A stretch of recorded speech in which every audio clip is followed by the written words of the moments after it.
আসসালামু আলাইকুম, সবাই কেমন আছেন? আশা করি ভালো আছেন।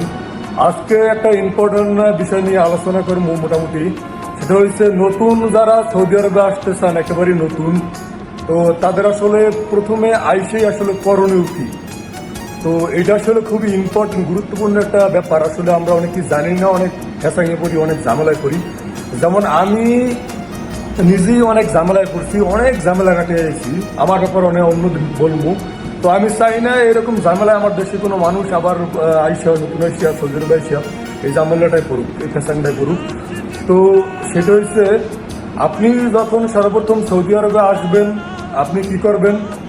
আপনি যে বিষয়ে আসেন না কেন, যে বিষয় যাই হোক, আমেলে আইডি, আমেলে কি বলে, আমেলে মঞ্জিল বা যাই হোক না কেন, যে বিষয় হোক, আপনি আসার পরে আপনার সর্বপ্রথম দায়িত্ব হয়েছে আপনার ইকামা নাম্বারটা তোলা।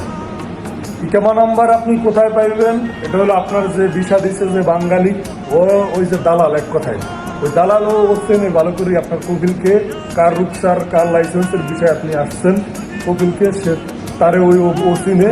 তো ওই কপিলই আপনাকে পারে এই নাম্বারটা তুলে দিতে, অথবা আপনি নিজেও এটা তুলতে পারেন। উপায় আছে কিভাবে তুলবেন। এই ইকামা নাম্বারটা আপনি বক্তব্য আমলে গেলে আপনার বক্তব্য আমলে আপনার যে পাসপোর্টের উপর যে হুদুদ নাম্বারটা আছে, বর্ডার নাম্বার যেটাকে বলে, ওই বর্ডার নাম্বারের মাধ্যমে আপনার বক্তব্য আমল থেকে এটা তুলে দিতে পারে। তো সেখানে কিছু টাকা পয়সা ব্যাপার স্যাপার আছে, যার কারণে এগুলো আর কি গাবলা করে, ওরা দিতে চায় না। তো যাই হোক, তো এটা আপনি বাঙালিকে চাপ দিলেই বাঙালি তুলে দিব। তো এটা আপনি তোলার পরে আপনি কি করবেন? এটা তোলার পরে যেটা আপনার করণীয় সেটা হচ্ছে, আপনি এই ইকামা নাম্বারের উপরে একটা সিম কিনবেন। সিম কেনার পরে আপনি যাইবেন সিমটা নিয়ে ফিঙ্গার দিতে বা অফসার করতে। এটা সরকারি একটা সেবা, সম্পূর্ণ ফ্রি। আপনি যাইয়া কাউকে বললেই দেখাই দেবো, যাইয়া আপনি ফিঙ্গার দিয়ে আইবেন। ফিঙ্গার দিয়া ওই সিমের নাম্বারের উপরই অফসার খুলবেন। অফসার খোলার পরে আপনি কি করবেন? আপনার করণীয় হলো সেটা আপনি কিউআ খুলবেন। কিউআ একটা প্ল্যাটফর্ম, যেটা গুগল ক্রোমের মাধ্যমে খোলা যায়, আপনি নিজে খুলতে পারেন। তো আপনি মোটামুটি ফোন ইউজ করতে পারলে এটা আপনি নিজেই পারবেন। তো যাই হোক, তো সর্বোপরি এটা মনে রাখবেন, আপনার ইকামা নাম্বারটা তোলা জরুরি, এটা লাজিম। কারণ হচ্ছে, আপনি কোথাও কাজ পাইলে, কাজে গেলে, আপনার কাফেলা করতে হলে এটা লাগবে। আপনার এই ইকামা নাম্বারের উপরে তলব দিয়ে আপনার নতুন কপিল আপনার কাফেলা করবো। তো এটা মনে রাখবেন, এটা লাগবে ইকামা নাম্বারটা। এটা হোক 3 মাসের বা 1 বছরের, 15 মাসের, যাই হোক না কেন, কোনো সমস্যা নাই।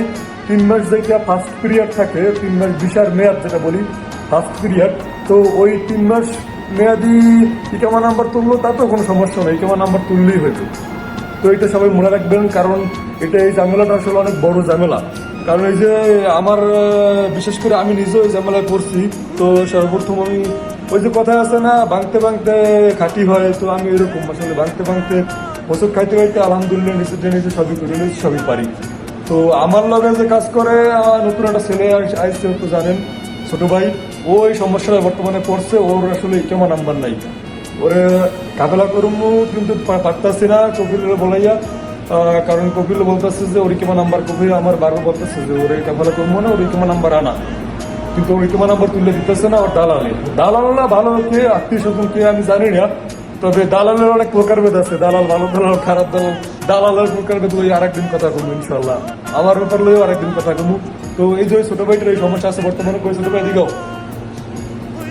সানজিদ, ও বর্তমানে সমস্যা আছে, ওর ইকামা নাম্বার নাই।